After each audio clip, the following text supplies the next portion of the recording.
So, Jerman hantar telegram ke Mexico. Okay, Mexico ni kalau korang tengok peta di sebelah bawah Amerika Syarikat. Okay, untuk suruh Mexico ni attack Amerika Syarikat dan suruh Mexico ni join perang dunia ni.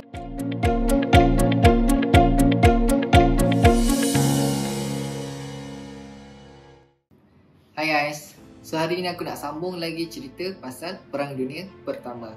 Dalam video yang lepas aku dah cerita macam mana Perang Dunia Pertama boleh bermula. Dan kemudiannya aku dah cerita pasal trench warfare sewaktu Perang Dunia Pertama. So kali ni aku nak cerita sambungan kepada cerita Perang Dunia Pertama tersebut. Tapi sebelum tu, bagi sesiapa yang belum lagi subscribe, sila tekan subscribe button, like dan juga share video ni. Dan kalau korang ada apa-apa soalan nak tanya pasal sejarah, just komen je dekat bawah ni. Okay, so last time aku dah cerita macam mana kedua-dua belah pihak, okay, British, Perancis lawan dengan Austria-Hungary dan Jerman, okay, diorang stuck, okay, diorang tersangkut. Kedua-dua belah pihak tak nak mengalah sewaktu trench warfare tersebut. Tak ada siapa nak bagi pihak lawan mara lagi lebih daripada line tersebut. Okay, so diorang stuck dekat situ. So, idea seterusnya macam mana nak terus perang ni kalau kedua-dua pihak tak nak mengalah. So, diorang mula untuk perang di medan perang yang baru ataupun battlefield yang baru. Okay, macam aku dah cerita sebelum ni, empire Eropah ni diorang mempunyai banyak tanah jajahan di seluruh dunia. Macam of course kita tahu British sebagai satu empire yang antara yang paling besar di dunia. Okay, Perancis pun sama, Jerman pun sama. Okay, jadi diorang mula untuk attack di kawasan-kawasan tanah jajahan tersebut. Okay, in fact, bila Perang Dunia Pertama tu meletus je, Australia yang masuk di bawah jajahan British, diorang terus conquer New Guinea yang masuk berada di bawah jajahan Jerman. Okay, tempat-tempat lain pun sama. Okay, kawasan-kawasan jajahan Jerman macam Togoland, Cameroon, Jerman South West Africa dan Jerman East Africa, okay, kebanyakannya diserang oleh tentera-tentera British. Okay, sebab apa? Sebab tentera British ni diorang ada kat mana-mana.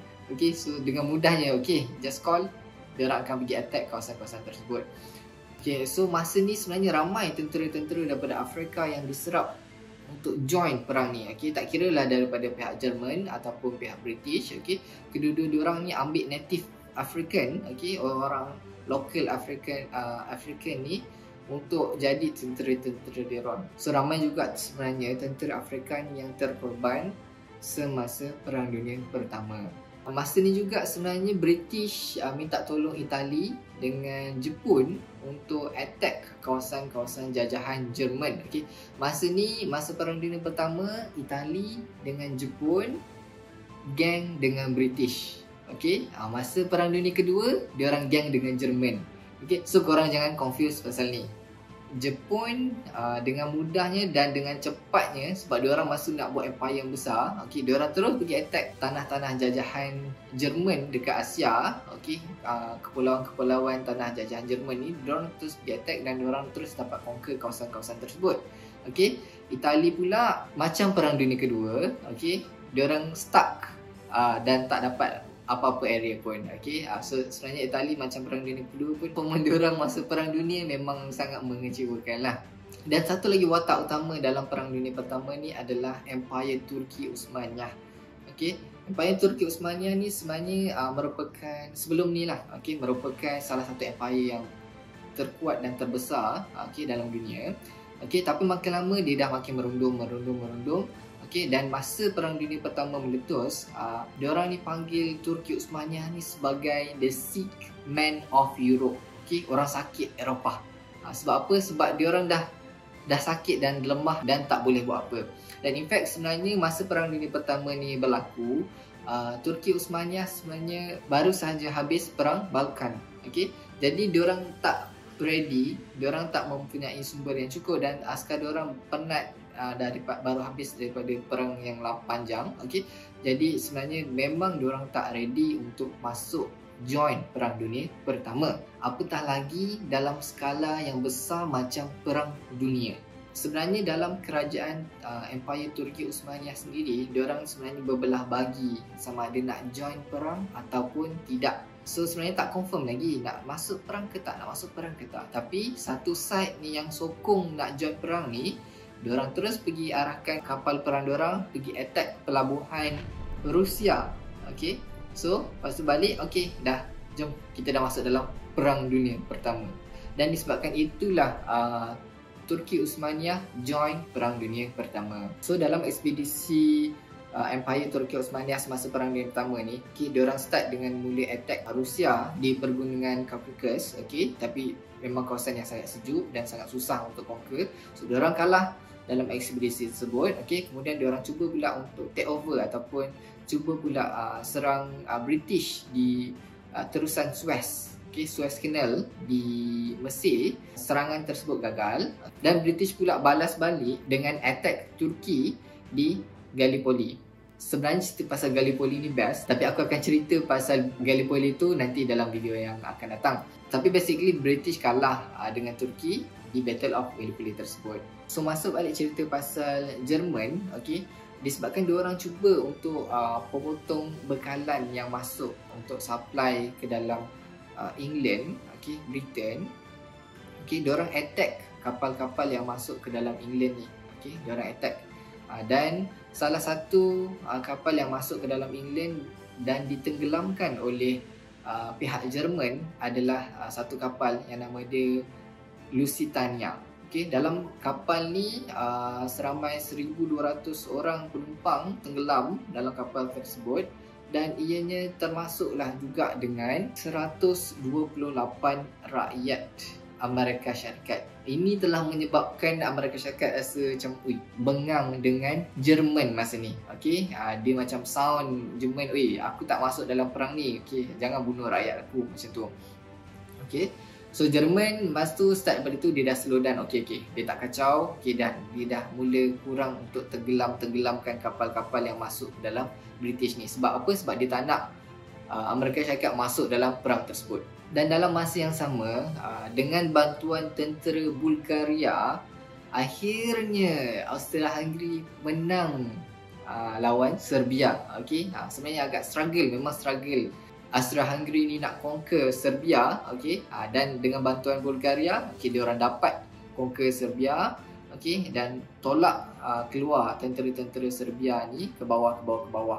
Okay, so tadi aku dah cerita pasal askar-askar yang stuck dalam trench warfare ni tadi kan. Okay, kedua-dua pihak tak nak mengalah. Okay, so British hantar lagi askar untuk masuk ke dalam trench ni tadi, okay, untuk pertahankan kawasan tersebut. Dan dalam masa yang sama, Jerman hantar lagi askar untuk buat all out attack. Okay, kita panggil dia sebagai Battle of Verdun, antara battle yang paling lama dan paling berdarah dalam Perang Dunia Pertama. Okay, so attack tu memang attack yang habis-habisan daripada pihak Jerman, okay. Tapi pihak Perancis, lepas tu tentera yang bertahan adalah tentera Perancis, bertahan habis-habisan dan dia tak nak berganjak daripada line diorang tersebut, okay, di Battle of Verdun tersebut. Dan kemudiannya pihak tentera Perancis minta tolong British untuk tolong diorang. So British pun start all out attack untuk distract tentera Jerman daripada serangan di Verdun tersebut. Okay, British pun all out attack di satu kawasan yang lain, nama dia Somme. Okay, kita panggil dia sebagai Battle of Somme. Ini pun antara battle yang paling berdarah juga. Okay, dalam Battle of Somme tersebut, korang boleh bayangkan dalam masa hari pertama sahaja di pihak British, seramai 60,000 tentera British telah terkorban. Okay, ini baru side British je tau, bukan side orang yang lain. Dan ini baru hari pertama. Okay, Battle of Somme ni agak panjang jugalah. Okay, so korang bayangkan berapa ramai sebenarnya yang terkorban dalam Battle of Somme tersebut. Dan dalam Battle of Somme ni juga sebenarnya British mula test satu senjata perang yang baru. Okay, kereta kebal ataupun tanks. Dia masa ni lebih kepada cuba-cuba ataupun eksperimen je. Okay, dan tak ada apa-apa significant impact pun, sebab diorang tak tahu cara yang betul macam mana nak gunakan tank ni ataupun kereta-kereta kebal ni lah.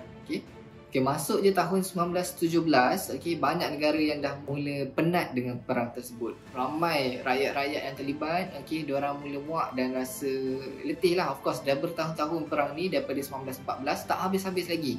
Okay, dan negara mana yang koyak dulu? Okey, jawapannya adalah Rusia. Rusia masih disebabkan terlalu fokus kepada perang. Okey, dah lah perang pun tak perform. Okey, dan dalam masa yang sama dalam negara diorang sendiri mempunyai masalah-masalah yang lain lah, masalah dalam kerajaan. Okey, dan masalah utamanya adalah masalah kekurangan makanan. Ramai rakyat Rusia yang kebuluran masa ni. Jadi apa yang berlaku adalah satu rusuhan yang bermula di satu kawasan nama dia Petrograd. Okey, dan rusuhan ni telah merebak ke seluruh negara sampai akhirnya telah menurunkan tahta Raja Rusia. Okey, Raja Rusia kita panggil Tsar. Tsar Nicholas II yang telah diturunkan tahtanya pada waktu tersebut lah. Okay, dan digantikan dengan kerajaan yang baru. So kerajaan baru Rusia ni buat perjanjian damai dengan Jerman. Okay, so diorang dah tak berperang satu sama lain lah. Okay, tapi just tambah je, selepas tahun perjanjian damai tersebut, diorang mula gaduh balik dan Jerman attack Rusia dan dapat dan conquer banyak teritori dalam Rusia di bahagian barat Rusia. Dan kawasan-kawasan yang dikonquer oleh Jerman ni lah akhirnya membentuk negara-negara baru. Yang mana negara-negara baru ni masih lagi wujud sehinggalah sekarang. Okay, contohnya negara tu yang famous sekarang ni macam Ukraine, Belarus, Lithuania. Okay, semuanya asalnya adalah daripada negara Rusia lah basically. So dah cerita banyak negara-negara ni, okay, bila Amerika Syarikat nak masuk dalam Perang Dunia Pertama. So bila semua dah penat lah, okay, US masa ni dia dah masyuk habis. Sebab apa? Sebab dia memang untung betul. Sebab kebanyakan negara-negara ni beli barang daripada dia. Okay, sebab dia adalah negara yang neutral masa tu. So economically dia sangat-sangat strong. So dengan keadaan ekonomi yang sangat kuat, okay, dan juga tentera-tentera yang tak terganggu dengan mana-mana perang, okay, Jerman sebenarnya sentiasa risau dengan Amerika Syarikat masa ni.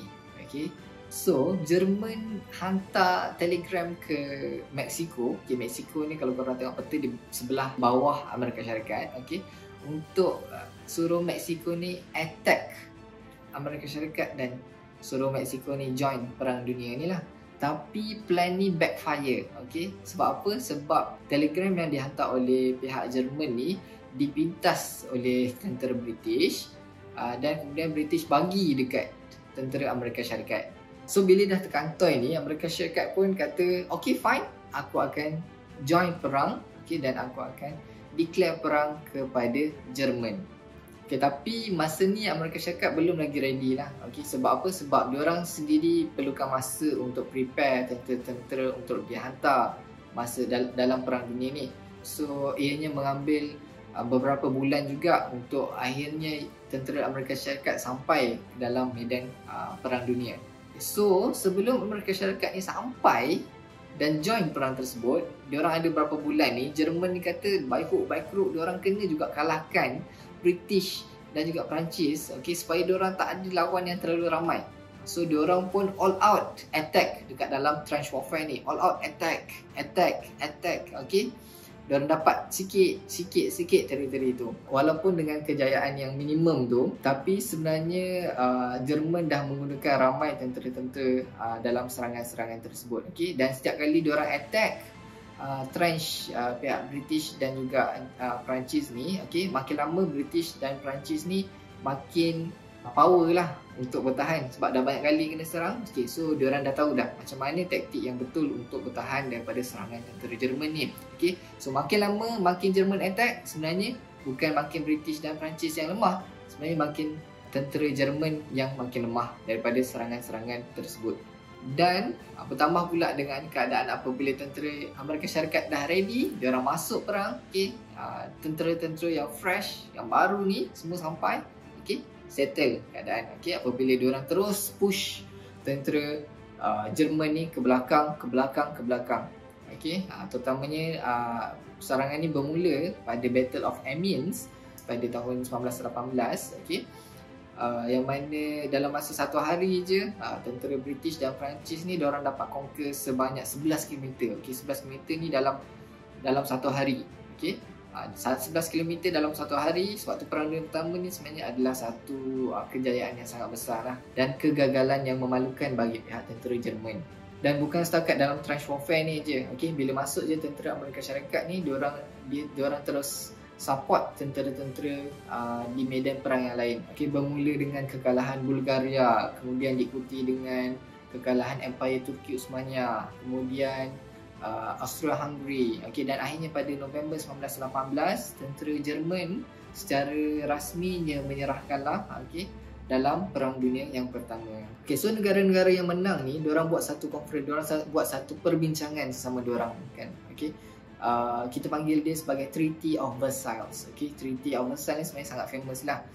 Dalam Treaty of Versailles ni, syarikat telah mencadangkan untuk menubuhkan satu League of Nations. Okay, League of Nations ni lebih kurang macam PBB sekarang lah, Pertubuhan Bangsa-Bangsa Bersatu yang sekarang ni lah. Okay, tapi League of Nations ni adalah satu usaha yang pertama untuk buat satu persatuan ataupun pertubuhan bagi seluruh negara di seluruh dunia.